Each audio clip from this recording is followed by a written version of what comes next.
Bismillahirrahmanirrahim. Assalamualaikum warahmatullahi wabarakatuh. Saya Fadila Intan Rahmasari, NIM 192111072. Di sini saya akan melanjutkan presentasi dari kedua teman saya. Saya akan mempresentasikan mengenai bagian C dan D, yaitu pemikiran inti tokoh Husain Tabatabai dan pemaparan contohnya, serta relevansi pemikiran tokoh Husain Tabatabai bagi kemajuan studi tafsir dalam Al-Quran. Baik, menuju poin pertama, saya akan menjelaskan mengenai pemikiran Husain Tabatabai. Husain ini memiliki dua pemikiran inti, yaitu tentang taqiyah. Konsep taqiyah dalam kajian para pakar Islam menjadi khalifiyah di kalangan mereka. Taqiyah sendiri merupakan menyatakan sesuatu yang bertentangan dengan apa yang sebenarnya ada dalam jiwa atau batin mereka. Taqiyah menurut Imam Syiah termasuk rukun iman dengan mengatakan at-tahiyatu min dini wa dini abai. Menurut Ali Syariati, taqiyah adalah menyembunyikan dan berhati-hati dalam masalah-masalah agama disebabkan adanya larangan-larangan atas kebebasan beragama dan beribadah oleh rezim penguasa tiranis dan zolim. Nah, dalam doktrin Syiah, taqiyah mempunyai dua doktrin. Tujuan pertama adalah memelihara perasaan solidaritas di antara kaum muslim, dan kedua, melanjutkan perjuangan melawan penindasan. Nah, menurut Fuad Muhammad Fahrudin, taqiyah sebenarnya suatu taktik perlindungan diri dari bahaya yang dihadapi dan dikhawatirkan. Tetapi, di dalam soal ini terdapat nifak, yakni menyembunyikan sesuatu kepentingan dan melahirkan suatu kepentingan lain dengan maksud menipu dan mencari kesempatan untuk menikam musuh dari belakang dan membinasakan lawan dengan cara yang tidak jujur. Padahal Nabi Muhammad SAW untuk menghadapi kemungkaran memberikan penjelasan dalam hadisnya yang artinya, jika kalian melihat kemungkaran, hendaklah kalian ubah dengan tangan. Kalau tidak sanggup, maka dengan lidah.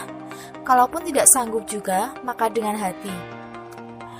Itu adalah iman yang paling lemah.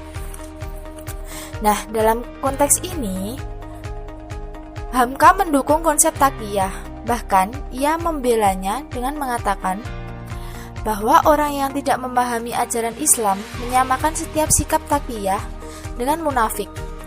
Nah, padahal kan munafik itu bermulut manis, bersikap lembut, dan menyembunyikan pendirian yang salah.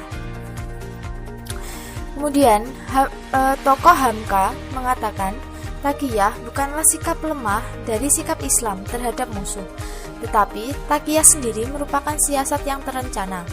Itu menurut Hamka. Nah, oleh karena itu, mazhab Syiah adalah salah satu mazhab politik yang banyak mempunyai rencana-rencana rahasia yang baru diketahui oleh musuh-musuhnya setelah musuh itu menghadapi kenyataan. Nah, dalam memberikan konsep taqiyah, Husain Tabatabai berbeda dengan para pakar tokoh Islam yang telah saya jelaskan tadi. Nah, ada beberapa contoh ayat yang dijadikan Husain untuk menjelaskan konsep tentang taqiyah, yaitu surat Al-Imran ayat 28 yang berbunyi, A'udzubillahi minasyaitonirrajim. Bismillahirrahmanirrahim. La yattakhidul mu'minuna kafirina awliya'a min dunil mu'minin. Wa man yaf'al dzalika falaysa minallahi fi syai'in illa an tattaqu minhum tuqat. Wa yuhadhirukumullahu nafsah. Wa ilallahil masyir. Yang artinya, janganlah orang-orang mukmin mengambil orang-orang kafir menjadi wali dengan meninggalkan orang-orang mukmin. Barang siapa berbuat demikian, niscaya lepaslah dia dari pertolongan Allah Subhanahu wa taala, kecuali karena siasat memelihara diri dari sesuatu yang ditakuti dari mereka. Dan Allah memperingatkan kamu terhadap dirinya, dan hanya kepada Allah lah kembalimu. Nah, di sini kata aula merupakan jamak dari kata wali atau penguasa atau pemimpin dari suatu wilayah yang menguasai pemerintahan dan berkewajiban melindungi warga dan masyarakat beserta harta mereka, dan mengambil orang kafir sebagai seorang wali yang mengurusi segala urusan ketatanegaraan itu dilarang. Karena apa? Yang pastinya karena terkait erat dengan kebiasaan buruk mereka dan akhlak yang kurang dapat dipertanggungjawabkan. Karena nanti takutnya orang kafir itu bisa seenaknya sendiri dalam memimpin.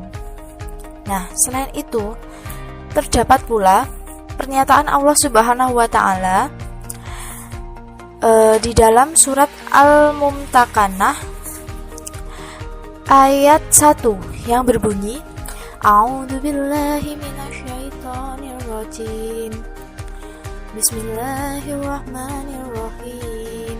Ya ayyuhalladzina amanu la tattakhidu wa'aduwi wa'aduwakum awliya'a tulquna ilaihim. Sadaqallahul adzim. Yang artinya, hai orang-orang yang beriman, janganlah kamu mengambil musuhku dan musuhmu menjadi teman-teman serta wali atau pemimpin. Nah, di sini menurut Hussein, beberapa ayat-ayat di atas merupakan ayat yang mempunyai kedudukan sama. Maksudnya yaitu ayat-ayat tersebut satu dengan yang lain menjadi dalil hukum. Maksudnya yaitu terdapat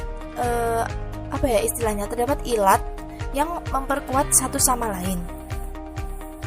Nah, taqiyah dalam perspektif ini merupakan upaya mencari perlindungan karena sangat takut jika ia mengatakan yang sebenarnya, mengakibatkan hancurnya agama dan kepercayaannya. Jadi, perasaan takut yang menjadikannya membuat siasat taqiyah. Hal ini terjadi karena perbedaan yang ada di antara sifat orang kafir dengan orang mukmin. Nah, sehingga apabila orang mukmin yang menjadikan orang kafir sebagai wali, maka Allah Subhanahu wa Ta'ala tidak akan bertanggung jawab terhadap bencana yang akan menimpa dirinya atau menimpa suatu kepemimpinan dalam negara tersebut. Karena siasat taqiyah itu hanya mengakui sebuah kekuasaan musuh itu secara zahir saja, sedangkan hakikatnya tidak percaya. Nah, kemudian poin kedua tentang pemikiran Hussein Tabatabai yaitu tentang pluralisme. Nah, pendapat Hussein Tabatabai mengenai balasan kebaikan bagi orang-orang non-Islam berbeda dengan ulama yang lain. Beliau mengutip riwayat pendapat dan para mufasir lain ketika memberi tafsir. Seperti pada contoh Quran surat Al-Baqarah ayat 62 yang berbunyi, A'udzubillahi minasyaitonirrajim. Bismillahirrahmanirrahim. Innal ladzina amanu wal ladzina hadu wan nasara wasyabiina man amana billahi wal yaumil akhir wa amila sholihan falahum ajruhum 'inda rabbihim wala khaufun 'alaihim wala hum yahzanun. Artinya, sesungguhnya orang-orang yang beriman, orang-orang Yahudi, orang-orang Nasrani, orang-orang Subi'in, siapa saja di antara mereka benar-benar beriman kepada Allah hari kemudian dan beramal soleh, maka akan menerima pahala dari Tuhan mereka. Tidak ada kekhawatiran di antara mereka dan tidak pula mereka bersedih hati. Nah, Hussein mengutip sebuah riwayat dalam kitab Al-Dur Al-Mansur karya Al-Suyuti bahwa ayat di atas itu memiliki asbab an-nuzul tersendiri. Maksudnya yaitu sebuah kisah yang diriwayatkan dari Salman Al-Farisi bahwa ia pernah bertanya kepada Nabi Muhammad tentang posisi ahli kitab yang hidup bersamanya kelak di akhirat. Kemudian ia menuturkan tentang ritual ibadahnya. lalu turunlah ayat tersebut di atas. Yakni, maksudnya adalah kebahagiaan yang dijanjikan oleh ayat di atas tidak diharuskan sebagai beragama Islam, orang Yahudi dan Nasrani, melainkan orang-orang yang beriman kepada Allah di hari akhir dan berbuat kebaikan. Kemudian kita menuju poin yang D, yaitu relevansi pemikiran Husain Tabatabai bagi kemajuan studi tafsir Al-Quran. Nah, di sini di Indonesia, pengaruh Husain Tabatabai terasa pada tokoh Bapak Quraisy Shihab, yaitu pengarang tafsir Al-Misbah.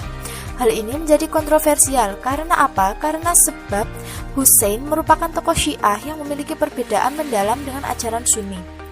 Selain itu pula, Husain merupakan pencipta tafsir Al-Mizan, yang mana tafsir ini masih eksis sampai sekarang.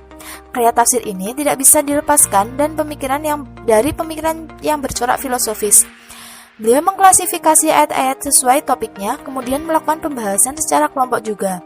Nah, mulai dari penjelasan umum seperti nahwu, maksud, dan sejenisnya dengan menggunakan ayat-ayat yang semakna. Kemudian menambahkan pembahasan riwayat bahkan ilmiah. Nah, demikian yang dapat saya dan kelompok saya sampaikan. Ada kurang lebihnya dalam pengucapan, kami mohon maaf yang setulus-tulusnya. Demikian kami akan membuka sejumlah pertanyaan yang bisa ditanyakan di dalam grup yang sudah tersedia, yaitu grup tafsir HES 3C. Demikian, terima kasih atas perhatiannya. Billahi taufik wal hidayah. Wassalamualaikum warahmatullahi wabarakatuh.